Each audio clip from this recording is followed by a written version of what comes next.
이렇게 이 날씨가 더워지면서 비가, 우리는 이제 태풍이라고 그러는데 점차적으로 6월, 7월, 8월 우리 지구의 어떤 기후대에 있어서요, 비가 많이 오는, 집중적으로 오는 그런 기후대가 우리 아시아에서도, 우리 지역, 동아시아 이 지역을 이제 태풍 지역대라고, 그리고 동남아시아하고 인도 지역을 몬순 기후대라고도 그렇게 비교적으로 설명을 합니다.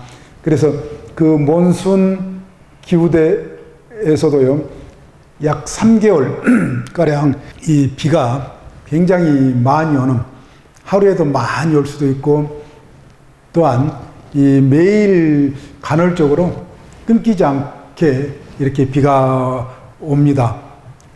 이때 이제 불교 부처님 교단에서요, 부처님 그 공부 모임, 수행 모임에서 생긴 제도가 뭐라겠습니까? 안거. 그렇죠. 우리가 전번에도 한번 살짝 이야기를 했던 것 같아요. 안거 제도가 있습니다. 그래서 스님들께서 저기 3개월 동안 그 기간만큼은 일정한 장소에 모이셔가지고 공부를 하십니다. 법에 대한 공부, 이렇게 토론을 하는 그런 어떤 공부 시간도 있었고요. 또 한 시간은 이 좌선 공부, 그래서 법담과 좌선 두 가지가 이 스님들께서 항상 함께 모이시면은 주로 모이시면은 법담, 법에 대한 토론, 논의, 부처님 법을 어떻게 우리가 잘 이해할 것인가 라고 하는 그 공부, 지금 우리도 이제 그와 비슷한 공부를 하고 있죠. 그리고 또한 이 좌선을 합니다. 개인적으로 하시는 것은 안거 기간이 아닐 때에 개인적으로 홀로 이렇게 하시는 경우도 있지만, 안거 기간 동안에는 우리가 우리나라에 많은 선방이 있지만은요, 선방에서도 어떻습니까? 스님들께서 이 대중으로, 집단으로 모여서 같이 이 참선 수행을 하시지 않습니까? 그렇듯 부처님 시대 때부터 내려온 이 불교 전통입니다. 제도입니다. 그 안거 기간. 예.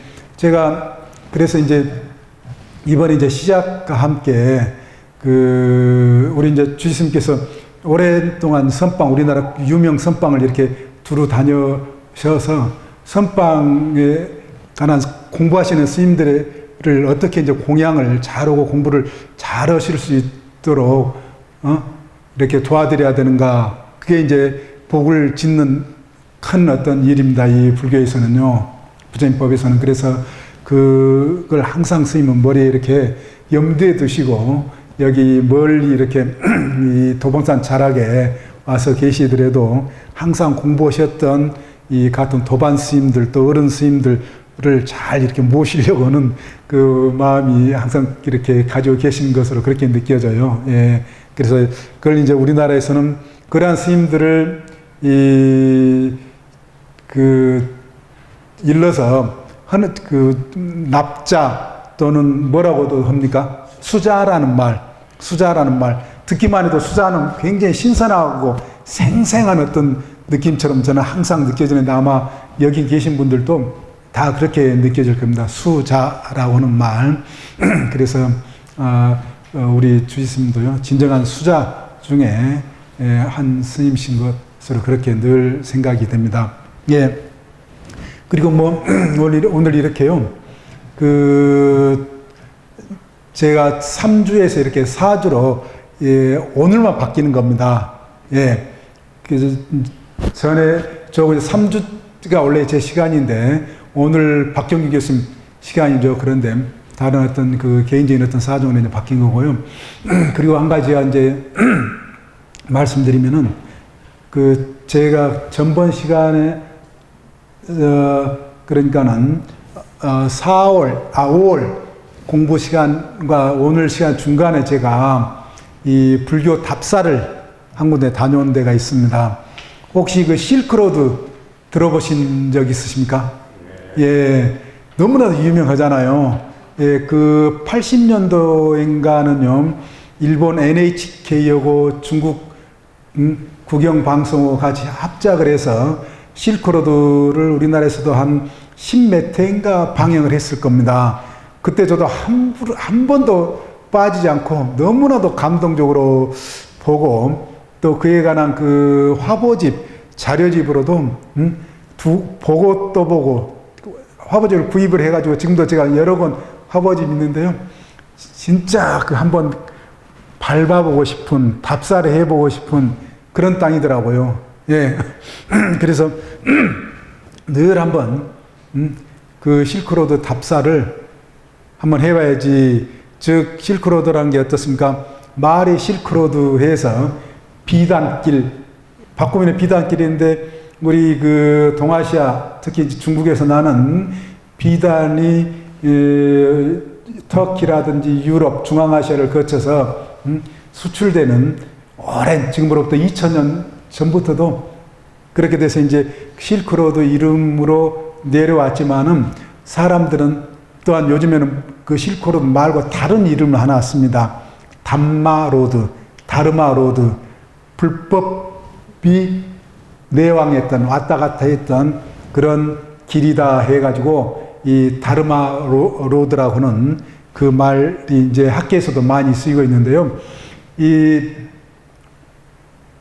거기에는 왜 이제 다르마로드라고 하느냐라고 했을 때게, 우리 그 스님들께서, 인도에 있는 스님들께서 법을 포교를 하시고자, 이 중앙아시아, 인도 위에 여러 나라들이 있거든요. 그 당시에는 이제 우리와 같이 생긴 몽골 계통 사람들이 아니라 유럽 계통에 생긴 사람들이 그 인도 위에는 많이 살았습니다. 유럽 쪽에서 건너와 가지고요. 그 사람들에게 이제 포교를 하고, 또한 그 중앙아시아를 넘어서 우리 동아시아까지 인도 스님들이 와서 포교를 했습니다. 그래 나중에 이제 중앙아시아 스님, 인도 스님들 같이 우리 그 동아시아, 중국이나 우리나라에까지 와서 아주 열렬하게 이렇게 전법 포교를 하셨거든요. 그게 이제 우리나라 삼국시대에도 이미 인도 쪽으로부터 오신 스님들이 많고, 고려시대에도 마찬가지, 조선시대에도 아마 있었을 법한데 역사적 기록은 제가 찾지를 못했습니다. 우리 저기 그 의정부에 예, 그렇죠. 해암사에 인도로부터 온 스님, 그렇죠. 지공 스님도 계시잖아요. 그때 그렇듯이 우리 역사, 그렇게 멀리 있었던 그 나라인 것처럼 느껴져도요, 우리 역사 면면에 그렇게 교류를, 법을 전하기 위해서 이렇게 왔었다라는 것을 우리 가까운 데서도 우리가 체감을 할 수가 있어야 됩니다. 예. 그리고 또 우리 스님들도 목숨을 걸고 중앙아시아 실크로드를 거쳐가지고요, 이 인도로 가서 이렇게 법을 구해 오셨죠. 그래, 이제 저도 이게 이제 오랜 그 수건이었습니다. 실크로드를 직접 한번 이제 발로 밟아보면서 예전 그 법을 전하시는 스님들, 이라 또 법을 구하러 가시는 스님들의 어떤 마음을 한번 느껴보자라고 하는 그 마음이 항상 이렇게 가지고 있었는데요. 그래, 이제 뭐 계획이 계속 여건이 이제 안 돼가지고, 이번에서 간신히 이제 팀을 만들어가지고 갔습니다. 갔는데, 그 이제 장안에서부터 우리가 그 당나라 시대 때 수도가 장안, 서안, 요즘에는 서안을 다시 이제 시안이라고도 부르는데, 우리 노래 가운데 뭐 낙양사, 뭐 심리아의 그런 노래 있잖아요. 낙양. 그게 그러니까 당나라 시대에 그 수도였던 그 현재 우리가 말하는 시안이라고 합니다. 그래, 거기를 이제 중심으로 해서 그 우리의 동아시아 스님들이 중앙아시아 고비사막과 그 기련산맥 사이를 통과를 해서, 사막을 통과를 해서 나중에 이제 천산산맥을 또한 통과를 해서 인도까지 가는 그런 어떤 아주 힘든 그 여정에 그 구법 여행을 하신 거거든요. 그래, 이제 우리도 가서 시작점을 어디로 했냐면은요, 시안, 네, 현장 스님. 우리가 실크로드 구법 보면은 많은 스님들이 있습니다. 그 법변 스님이 여러 스님들이 시도를 했지만은 너무나도 길이 어렵고 험난해가지고, 스님들이 가다가 사고로 또 뭐 여러 이유로 해서 돌아가시기도 하고, 병으로 뭐 이런 것으로 해서 이제 포기를 하는 그런 경우도 많았습니다. 그래서 인도 위에 중앙아시아까지 도착하다 이렇게 많은 경우가 많았는데, 처음으로 성공 오신 분이 누구시냐면요, 법현 스님이라고요.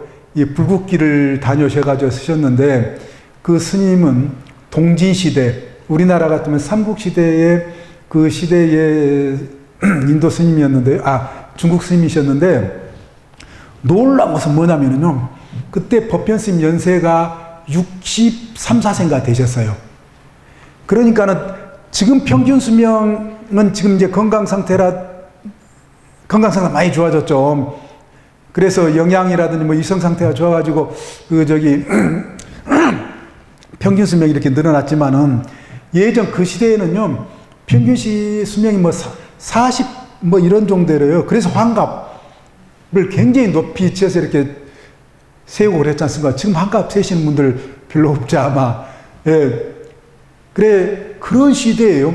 완전히 할아버지, 세속으로 이야기하면 할아버지, 기운이 없을 그런 연세의 법현 스님이요, 노구를 이끌고 가서 최초로 성공을 했습니다.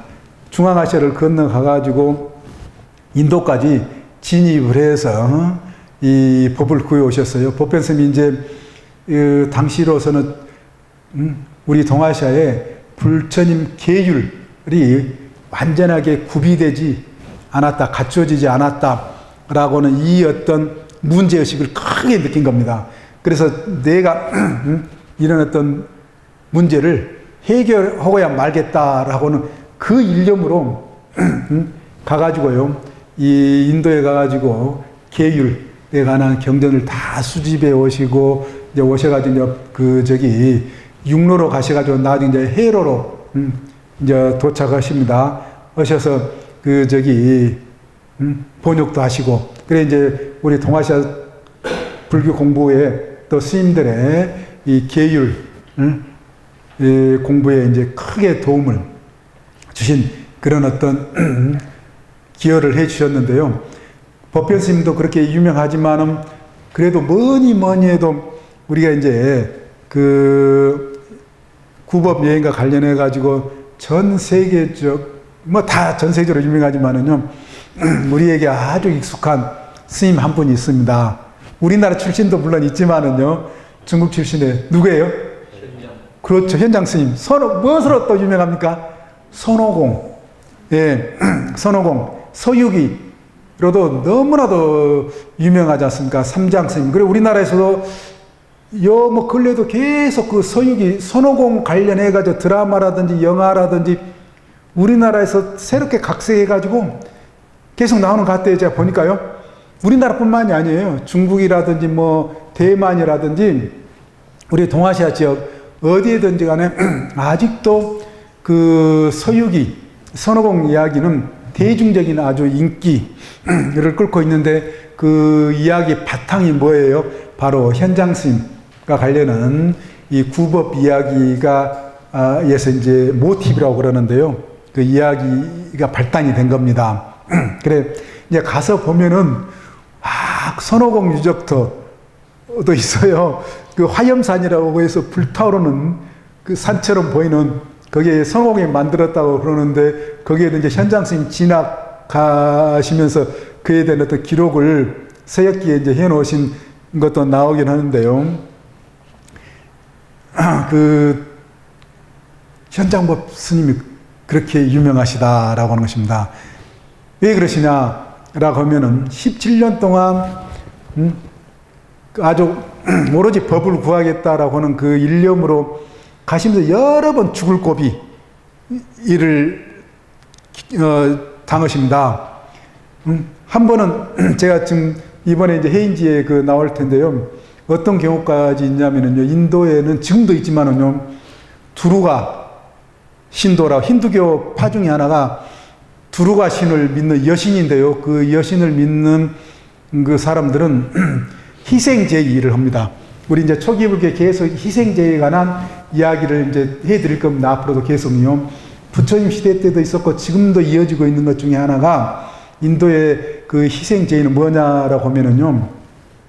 사람을 죽이거나 동물을 죽여서 신에게 제사를 지낸다라고 하는 것입니다. 우리나라 예전에 그 심청전에 나오는 심청이를 제물로 바다에 넣듯이 또 어디에 뭐 용왕에 뭐 처녀를 뭐 제물로 올린다 뭐 그런 이야기들 많잖아요. 그리고 우리 지금 그 고사 지낼 때 고사로는 뭐로 어떤 머리로 고사 지내요? 제물로요? 돼지 머리. 그렇듯이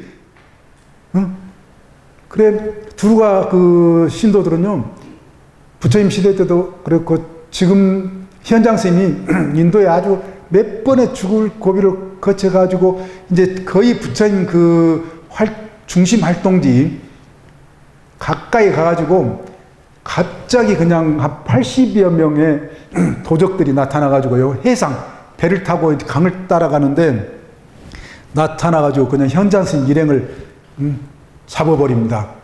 그래가지고 물건을 다 빼앗고요. 빼앗고 그 다음에 그 이제 인도 사람 약간 거뭇거뭇하지 않습니까? 근데 현장 스님 보니까는 이제 피부도 희고 그러니까는 이제 우리 두루가신의 그 제물로 올리면 안상 맞춥니다. 딱 맞춥니다. 해가지고 현장 스님이 그 잡혀가지고 제물로 올려질 그리고 옷을 이제 다 벗기고요.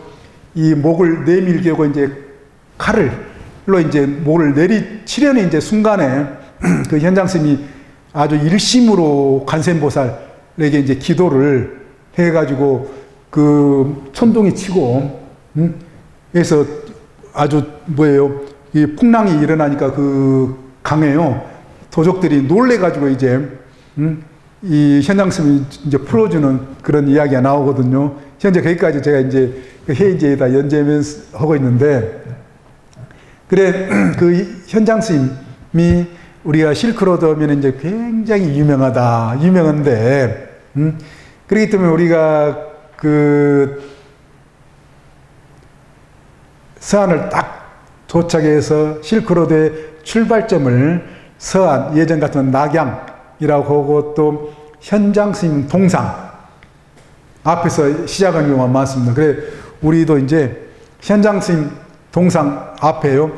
이제 불교하시는 분들이 많기 때문에 전부 이제 불교하시는 분은 아니었지만은 딱 맞춰서 우리가 아까 독송했던 반야심경을 아주 제가 선창을 해가지고 아주 우렁차게 한번 낭송을 했습니다. 감격에 다 그냥 휩싸여가지고요. 예, 그 반야심경 우리가 아까 그 독송했던 반야심경이 누가 번역한 반야심경이에요? 현장 스님입니다. 현장 스님. 주스님 좀 말씀해 주셨듯이요. 얼마나 그러니까 감동스럽습니까? 예. 그래, 아주 그 반야심경 큰 소리로 낭송으로 이제 그 실크로드 길을 이제 버스와 기차를 타고 가는데요.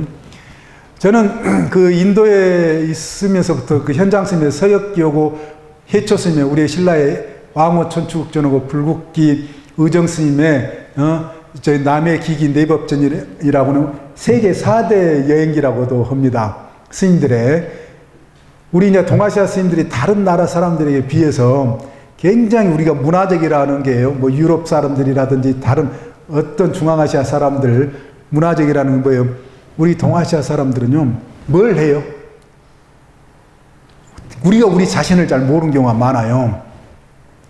어디 유명한 경관이 좋은 데라든지 어디 여행을 하면은 우리 조금 우리 동아시아 사람들은 말 그대로 긁게나 했던 사람은 뭘 해야 그래도 구색이 맞춰져요? 뭘 그냥 남겨야? 시를 한 수 넣는다든지 남긴다든지 그러잖아요. 그리고 우리나라도 좀 유명한 명승지 같은 데 가서 보면은 그래도 그에 관련한 긁게나 했던 사람들이 시 한 수씩 또 그 지역에 관한 이야기를 글로 쓰는 게 있지 않습니까? 이런 경우가요. 다른 뭐 유럽이라든지 뭐 어느 문화하고 비교가 돼요. 우리 그 동아시아 선조들이 굉장히 문화적이었다는 것은 어떤 것을 감동을 받든 안 받든 간에 거기에 이제 글을 남기려고 하는 뭐 감동을 받아 시 한 소라도 남겨두고 요즘엔 거기다 뭐 바위에다 이름이나 새기고 오는 그런 경우도 있기도 하고 그러지만은요, 그런 주상들이었다. 그러면서 또한 스님들이 아주 꼼꼼하게 기록을 해놓는 게 다르다라고 하는 것입니다. 지금 우리가 어떻게 보면 좀 문화수준이 좀 떨어져 버린 겁니다. 공부를 하는 사람들도요. 지금 뭐 이렇게 세계 여행 뭐 많이 다녀도 그 글 별로 남기지 않고 하는 분들이 많은데요. 우리의 스님들은요, 아주 그 밟은 땅에 대한 이야기들을, 기록들을 이렇게 잘 해놓으신 겁니다. 그 가운데 가장 잘 해놓으신 스님 누구라고요? 현장 스님이라는 겁니다. 현장 스님 서예기는요, 이 두께만으로 이렇게 돼요. 아주 체계적으로 잘 정리되어 있습니다. 그래서 제가 인도에 갔을 때 항상 머리맡에 두고 읽었던 4권의 그 여행기 가운데 이제 현장 스님 그 서예기가 가장 감동을 줬는데요. 지금으로부터 1300년 그런 정도 전입니다. 그런데 이런 정도 전에 쓴, 요즘에 뭐 필국이라든지 녹음기라든지 뭐 사진기도 없는 그 상황 속에서도요, 어떻게 그렇게 꼼꼼하게 기록을 할 수가 있을까? 놀라운 일입니다. 어떻게 어느 정도 놀라운 일이냐? 현장쌤 예를 들어서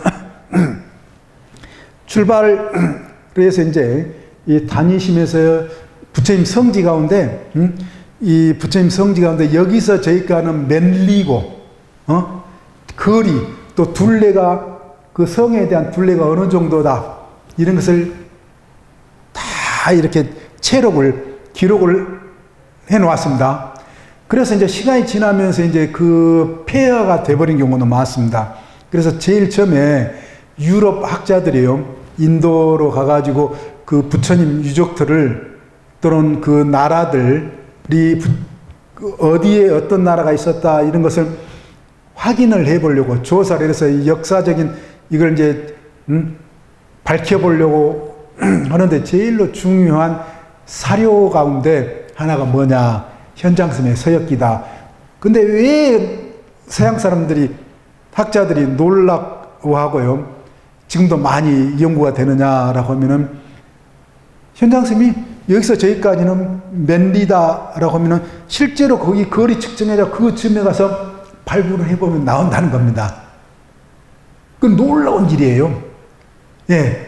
그래서, 많은 유적지들이 또 인도 고대 묻혀버린 유적지들이 발굴이 되기도 했습니다. 그런 정도로 꼼꼼하고 그 부처님 어떤 그 불적지에 가면은 반드시 사람들에게 이제 두루 이야기를 들어봐서 어떤 불교 이야기가 전해오는가, 그 지역과 관련한 불교 이야기도 다 기억해내셔가지고 써놓으시고, 거기에 또 부처님이 오신 이야기, 또 큰 스님들이 거기서 어떤 활동을 했는가도 아주 꼼꼼하게, 또 거기에는 절들이, 몇 개의 절들이 있고, 스님들은 몇 명의 스님들이 계시는가, 그런 것까지도요, 마침 요즘에 그 기자정신, 기자들이 하나하나 이렇게 써놓은 것처럼, 구체적으로 써놓은 것처럼요, 그렇게 다 써져 있어요. 그래서 서역기 한번 반드시 한번 읽어보실 필요가 있습니다. 그러면, 얼마만큼 불법에 대한 아주 간절한, 엄청난 그 신념, 아주 온으로 그렇게 다녀오시면서 그 하나하나 생생하게, 다 기억을 해서 그렇게 써놓을 수 있을까, 많은 일들을, 그 보는 것 자체가 사실은 신심을 일으킵니다. 불교를 예전 우리 선인들이, 불교 선배들이죠, 어떻게 보면요, 어떤 마음으로, 어떤 마음가짐을 했는가를 아주 역력하게 느낄 수가 있다라고 하는 것입니다. 예. 그래, 현장 스님은 이양자 이야기가 나왔으니까요, 좀 더해드리면요. 그 당나라 때, 당나라가 이제 통일을 시키고 나서 수나라에서 당나라로 가면서 당태종 시대거든요. 그래, 당이 들어선 지 얼마 안 되나서 애국에 이렇게 나가는 것을 당 정부가, 허락하지 않았습니다. 그런데 현장 스님은 너무나도 간절하게 인도에 가서 구법 여행을 하고 싶은 거예요. 그래, 당 정부에게요, 비자를 내달라, 여권과 비자를 내달라, 요즘식으로 이야기를 하면요, 그렇게 청원서를 써서 당 정부에다 올렸는데도 당 정부 허락을 안 해준 거예요. 그 현장 스님이 거기에 말겠습니까? 구법에 있어서 뭐 그게 문제냐 해가지고 불법으로, 우리 불법이 아니라 법을 지키지 않고, 당나라 법을 지키지 않고 이 서유구를 출발한 거예요. 그래서 가면서도 여러 그 당나라 수비대에게 걸려요. 잡힙니다. 그런데도 그 당시에 이제 워낙 불교 신심이 사람들에게 널리 이렇게 깊게 퍼져 있어가지고요. 스님이기 때문에 자기가 이걸 이제 스님이 현장 스님에게 이제 돌아가라. 그래서 법을 저쪽에서는 안 된다. 돌아가라 해도 나는 죽었으면 죽었지 돌아가지 않겠다. 기어코 가겠다. 의지가 너무 분명하니까 그 국경 수비대 관리들도 어떻게 하지를 못해요. 그래가지고 이제 그럼 모른 척하고 그냥 스님을 가시게 하거든요.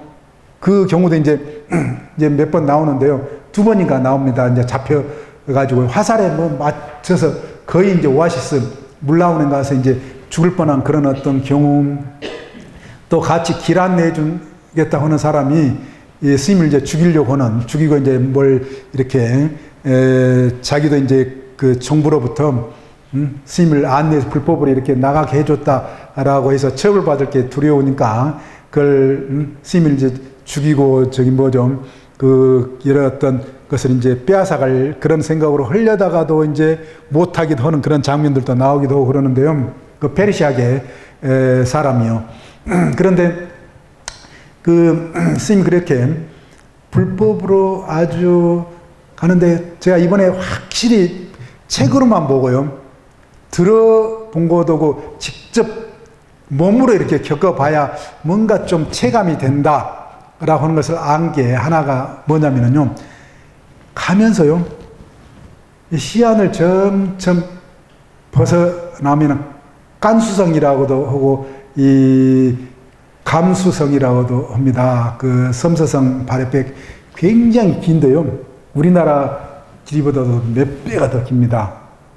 그런데 그게 왜 그렇게 긴 그 하나의 성으로 되어 있느냐라고 하는 것도 이제 이번에서 제가 글을 쓰면서 대략 지도를 이제 보고 그랬는데 그 제대로 이제 실감을 하게 된 게 그게 왜 하나의, 그러니까 우리가 전라도면 전라도, 경상도면 경상도로 지역 구분이 과거에서 또 오랫동안 그 될 만한 이유가 있어서 지금까지 되는 거거든요. 그렇듯이 거기도 깐수성이라는 게 그렇게 됐는가라고 했을 때 시안을 벗어나서 그 성으로 딱 들어가면은요, 거기에 이제 황하강이 그 시점에서부터 이렇게 출발을 합니다. 저는 또 황하강이 거기서부터 이렇게 발원이 돼가지고 나오는지도 이번에 가서 너무나 분명히 한 겁니다. 예. 황하강, 말은 많이 오고, 얼마나, 그리고 황토이 떠밀려서 그 물이 아주 황토물인지도 직접 가서 보니까는 참, 예. 그런데 거기를 넘어서 이제 하서 회랑이라고 해가지고, 황하라고는 그, 강을 넘은 서쪽에 회랑이라 해가지고 일종의 복도식으로 되어 있는, 강 너머에 복도식으로 되어 있는 길이다라고 하는 그건데요. 그게 바로 고비사막, 북쪽으로는 고비사막이 이렇게 크게 펼쳐져 있습니다.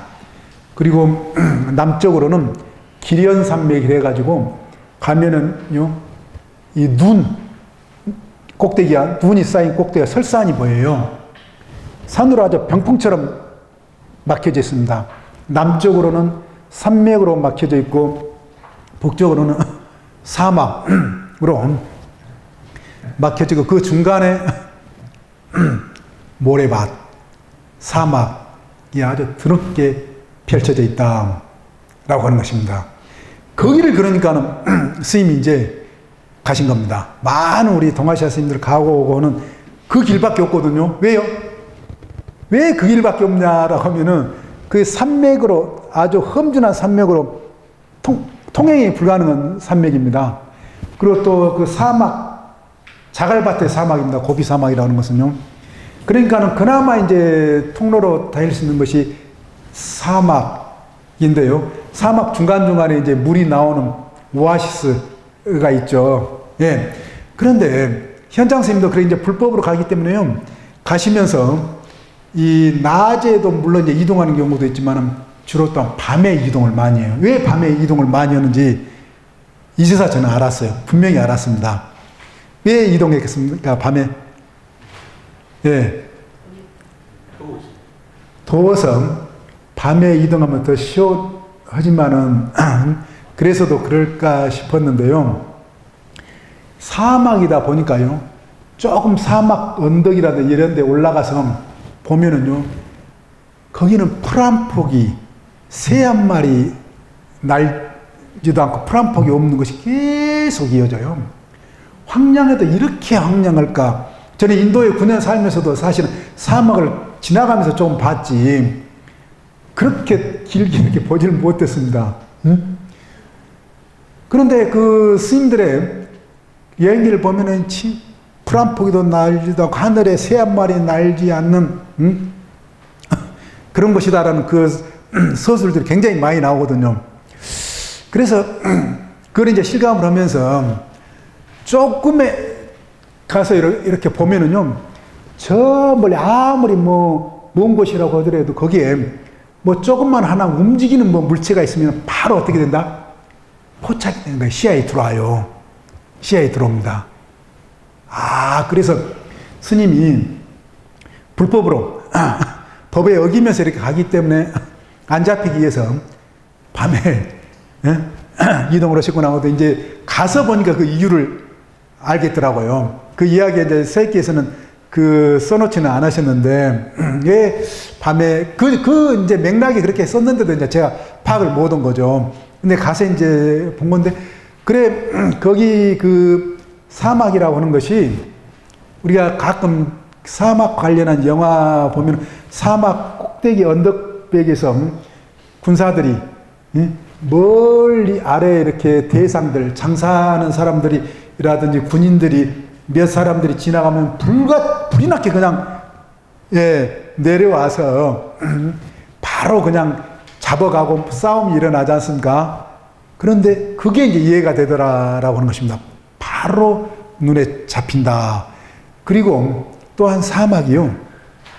저는 오아시스 서면은요, 조금만 한 사방 한 10m나 한 100m 이런 정도의 야자수나무가 있고 풀들이 좀 있고 그런 가운데 이제 물길이 어떻게 생겨서 물이 있는 줄 알았거든요.